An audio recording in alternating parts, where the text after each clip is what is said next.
name is Irwin Iradukunda, and I am an activist from Burundi, and I work for the African Queer Youth Initiative. About the conference itself, I think the agenda is a good intent in terms of philanthropy on the continent, because this is a discourse that is not there yet. We are actually, our movements are nurtured mainly by the global philanthropy movement. So I think it's a good time for us to have these discussions around the African philanthropy, and also questioning the issues around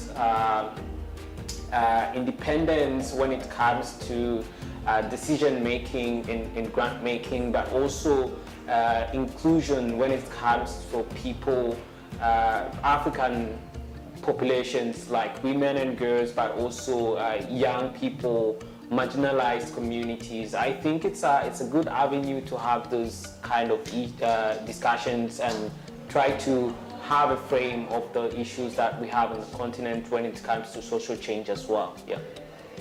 As a young leader, we don't have that much representation when it comes to in the African philanthropy scheme, because mostly the African philanthropy field itself is nurtured by mostly the global philanthropy movement. So there is a need also to have our own kind of resources and have to mobilize our own resources for us to have, I would say, an indigenous view on what philanthropy means for Africans and how to give back and the power around the philanthropy field as well. So I think that there are still kind of power shifting issues that we have to deal with.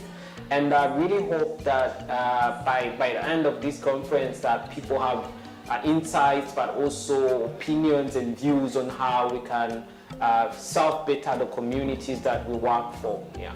Participatory philanthropy, for me, what it means is putting the people you want to serve at the core of the decision making on where the funds go and what the funds are intended for. So that means basically to let the beneficiaries or the populations that you want to serve to be at the core of the decision making. It means bringing on the board the people to have a say on which should be the priorities, but also have a say on the kind of, I would say, the focus when it comes to dispatching the amounts. So by the end of the day, what you have as a result is the people who have actually been affected by the issues that you want to fix, who are at the core as well at the decision making, which brings back the issues around ownership, but also community responsibility, because it brings more responsibility to the communities. But also when it comes to accountability, it becomes much easier for you as a donor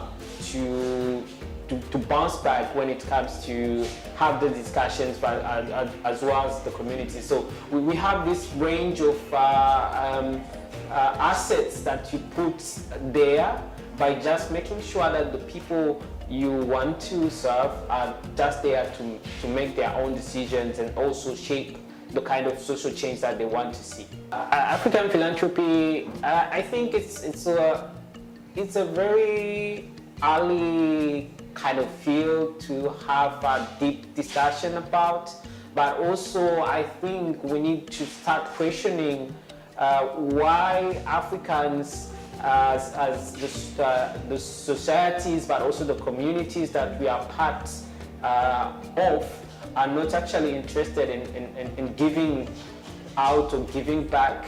But also we need to start questioning where the African people's taxes go, because it's a major issue when people are being taxed but not getting back from the contributions that they give to the states.